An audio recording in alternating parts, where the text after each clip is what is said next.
Lendo a Bíblia com William Camelo.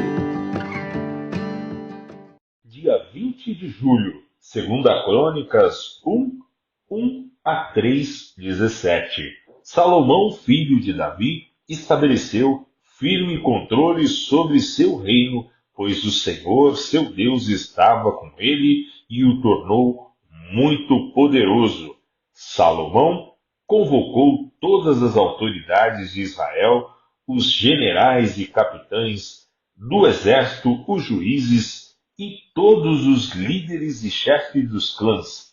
Então, conduziu toda a comunidade ao lugar de culto em Gibeon, pois ali ficava a tenda do encontro. Essa era a tenda que Moisés, servo do Senhor, havia feito no deserto. Davi tinha transportado a arca de Deus de Quiriate-Jearim para a tenda que ele havia preparado para ela em Jerusalém. Mas o altar de bronze feito por Bezalel, filho de Uri e neto de Ur, ainda estava ali, em Gibeon, em frente ao tabernáculo do Senhor. Então Salomão e o povo se reuniram neste local para consultar o Senhor na presença do Senhor. Salomão ofereceu 1000 holocaustos sobre o altar de bronze que estava na tenda do encontro. Naquela noite, Deus apareceu a Salomão e lhe disse: peça o que quiser, e eu lhe darei. Salomão respondeu a Deus: tu mostraste grande amor, leal a meu pai Davi, e agora me fizeste rei em seu lugar. Ó Senhor, Deus, cumpre a promessa que fizeste a meu pai Davi, pois me fizeste rei sobre um povo tão numeroso como o pó da terra. Dá-me sabedoria e conhecimento para que eu os lidere bem, pois quem é capaz de governar este teu grande povo? Deus disse a Salomão: uma vez que esse é seu desejo, e não pediu riqueza, nem bens, nem fama, nem a morte de seus inimigos, nem vida longa, mas sabedoria e conhecimento para governar bem meu povo, sobre o qual o fiz rei, certamente lhe darei a sabedoria e o conhecimento que pediu.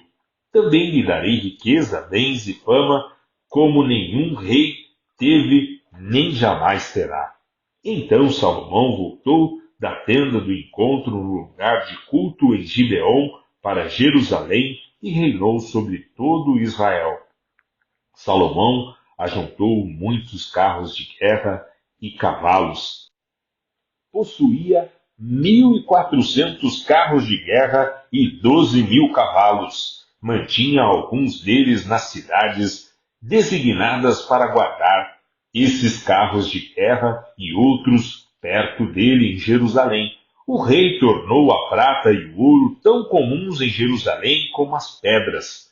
E havia tanta madeira valiosa de cedro como as figueiras bravas que crescem nas colinas de Judá. Os cavalos de Salomão eram importados do Egito e da Sicília. Os comerciantes do rei os adquiriram da Sicília pelo preço de mercado. Naquela época, um carro de guerra do Egito custava 600 peças de prata e um cavalo 150 peças de prata. Depois eram exportados ao rei dos Hetitas e aos reis da Síria. Salomão resolveu construir um templo em honra ao nome do Senhor e um palácio para si próprio. Convocou 70.000 carregadores, 80.000 homens para cortarem pedras na região montanhosa e 3.600 chefes para supervisionarem as obras. Salomão enviou a seguinte mensagem a Hirão, rei de Tiro: peço que me forneça madeira de cedro, como fez com meu pai, Davi, quando ele construiu seu palácio. Estou para construir um templo em honra ao nome do Senhor, meu Deus, será um lugar consagrado para queimar incenso aromático diante dele, para apresentar os pães da presença e para oferecer holocaustos todas as manhãs e todas as tardes, nos sábados, nas luas novas e nas festas fixas estabelecidas pelo Senhor nosso Deus. Ele ordenou que Israel fizesse isso para sempre. O templo que vou construir será imponente, pois nosso Deus é maior que todos os outros deuses. Contudo, quem poderia construir uma casa digna dele? Nem mesmo os mais altos céus seria capaz de contê-lo. E quem sou eu para pensar em construir um templo para ele, a não ser como um lugar para queimar sacrifícios diante dele?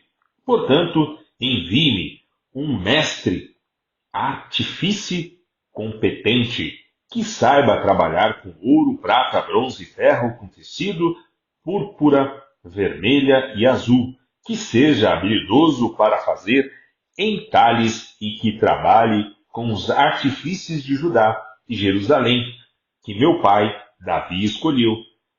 Mande-me também madeira de cedro cipestre e sândalo do Líbano, pois sei que ninguém no Líbano corta madeira como seus servos. Enviarei meus servos para ajudá-los. Será necessária muita madeira, pois o templo que vou construir será grande e imponente. Como pagamento a seus cortadores de madeira, enviarei 20.000 cestos grandes de trigo batido, 20.000 cestos grandes de cevada, 20.000 tonéis de vinho e 20.000 tonéis de azeite. E Irão, rei de Tiro, enviou esta resposta a Salomão: o Senhor ama seu povo, por isso o fez rei sobre ele. Louvado seja o Senhor, o Deus de Israel, que criou os céus e a terra. Ele deu ao rei Davi um filho sábio que tem inteligência e entendimento, e que construirá um templo para o Senhor e um palácio para si próprio.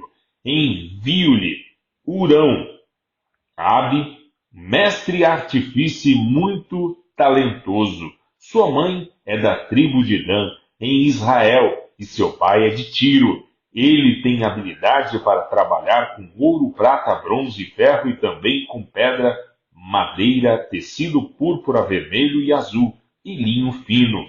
É habilidoso para fazer entalhes e capaz de executar qualquer projeto que você lhe der. Ele trabalhará com seus artífices e com os homens indicados por meu senhor Davi, seu pai. Agora envie o trigo, a cevada, o azeite e o vinho, conforme meu senhor mencionou. Cortaremos toda a madeira necessária das montanhas do Líbano, colocaremos as toras em balsa e as faremos flutuar ao longo da costa do mar Mediterrâneo, até Jope. Dali você as transportará até Jerusalém. Salomão fez um censo de todos os estrangeiros na terra de Israel, como um censo que seu pai Davi havia feito, e descobriu que eram 153.600. Designou 70.000 deles como carregadores, 80.000 como cortadores de pedra na região montanhosa e 3.600 como chefes para supervisionar a obra. Então Salomão começou a construir o templo do Senhor em Jerusalém, no Monte Moriá, onde o Senhor havia aparecido a seu pai Davi. O templo foi construído na ira de Araúna, o Jebuseu, o local escolhido por Davi. A construção começou no segundo dia do segundo mês do quarto ano do reinado de Salomão. O alicerce do templo de Deus, construído por Salomão, tinha 27 metros de comprimento e 9 metros de largura, conforme a medida antiga. A sala de entrada na frente do templo media 9 metros de largura, a mesma largura do templo, e 9 metros de altura. Salomão revestiu seu interior com ouro puro. Cobriu todas as paredes do salão principal do templo com madeira de ciprestre, revestida com ouro puro e enfeitada com entalhes de palmeiras e de correntes. Enfeitou as paredes do templo com pedras preciosas e com ouro da terra de Parvaim. Revestiu com ouro as vigas, os batentes, as paredes e as portas de todo o templo, e entalhou nas paredes figuras de querubins. Fez o lugar santíssimo com 9 metros de largura, a mesma largura do templo, e 9 metros de comprimento. Revestiu seu interior com 21 toneladas de ouro puro.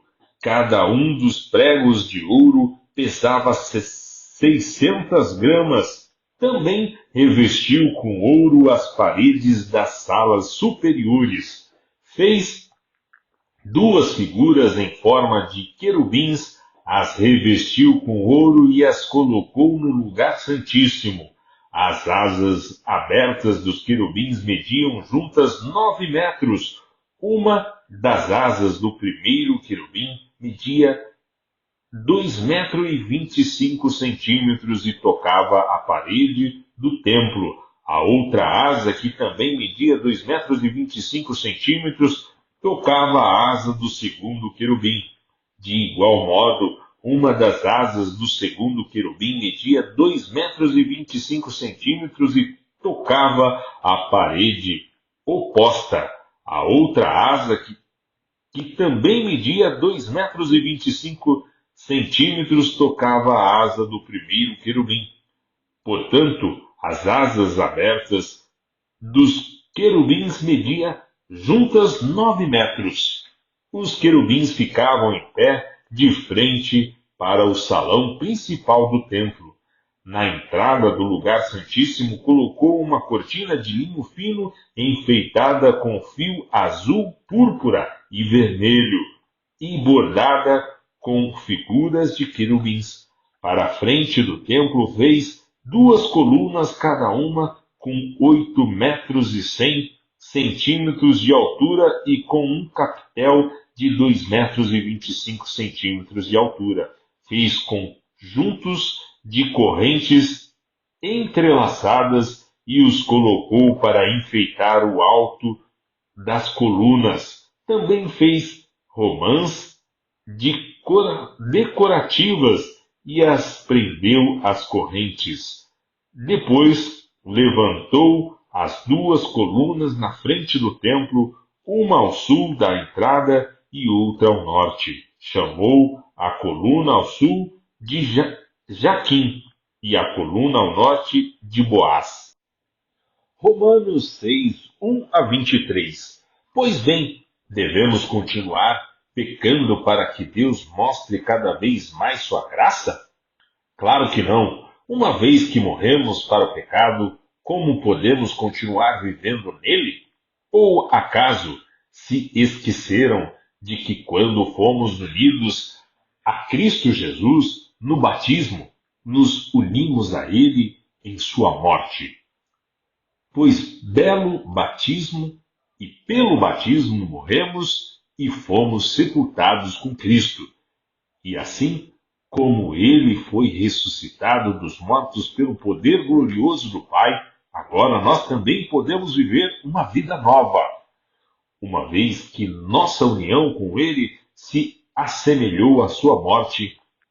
Assim também, nossa ressurreição será semelhante à dele. Sabemos que nossa velha natureza humana foi crucificada com Cristo para que o pecado não tivesse mais poder sobre nossa vida e dele deixássemos de ser escravos. Pois quando morremos com Cristo, fomos libertos do poder do pecado. Então, uma vez que morremos com Cristo, cremos que também com ele viveremos. Temos certeza disso, pois Cristo foi ressuscitado dos mortos e não mais morrerá. A morte já não tem nenhum poder sobre ele. Quando ele morreu, foi de uma vez por todas para quebrar o poder do pecado. Mas agora que ele vive, é para a glória de Deus. Da mesma forma, considerem-se mortos para o poder do pecado e vivos para Deus em Cristo Jesus. Não deixem que o pecado reine sobre seu corpo, que está sujeito à morte, sedento ao, cedendo aos desejos pecaminosos. Não deixem que nenhuma parte de seu corpo se torne instrumento do mal para servir ao pecado, mas em vez disso, entreguem-se inteiramente a Deus, pois vocês estavam mortos e agora têm nova vida.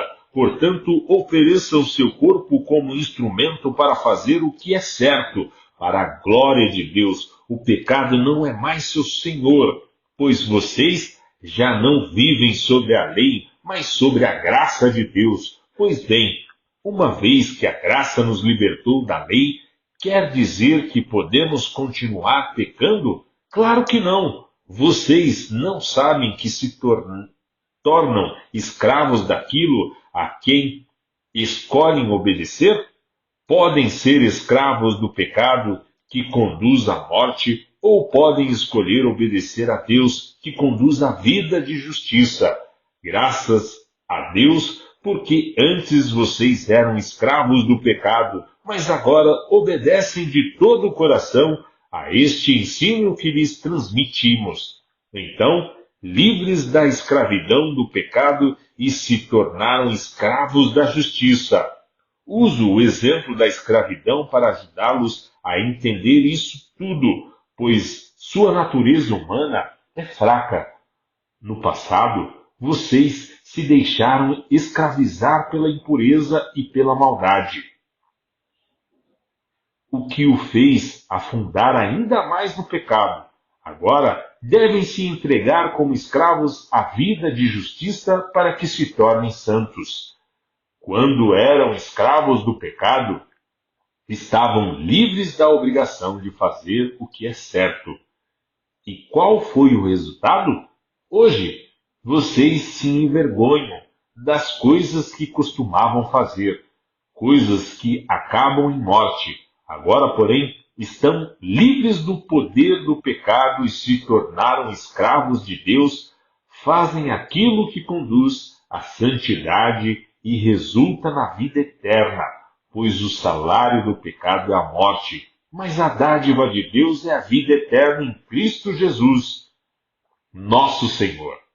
Salmos 16, 1 a 11. Guarda-me, ó Senhor, pois em ti me refugio. Eu disse ao Senhor, tu és meu Senhor, tu que tem de bom vem de ti. Os que são fiéis aqui na terra são os verdadeiros heróis. Tenho prazer na companhia deles. Muitas são as aflições dos que correm atrás de outros deuses. Não participarei de seus sacrifícios de sangue, nem invocarei o nome deles. Somente tu, Senhor, és minha herança, meu cálice de bênçãos. Tu guardas tudo o que possuo, a terra que me deste é agradável. Que herança maravilhosa! Louvarei o Senhor que me guia. Mesmo à noite meu coração me ensina. Sei que o Senhor está sempre comigo. Não serei abalado, pois Ele está à minha direita. Não é de admirar que meu coração esteja alegre e eu exulte. Meu corpo repousa em segurança, pois tu não deixarás minha alma entre os mortos, nem permitirás que teu santo apodreça no túmulo. Tu me mostrarás o caminho da vida e me darás a alegria de tua presença e o prazer de viver contigo para sempre. Provérbios 19, 20 e 21. Obtenha todo o conselho e instrução que puder, e você será sábio para o resto da vida. É da natureza humana fazer planos, mas o propósito do Senhor prevalecerá.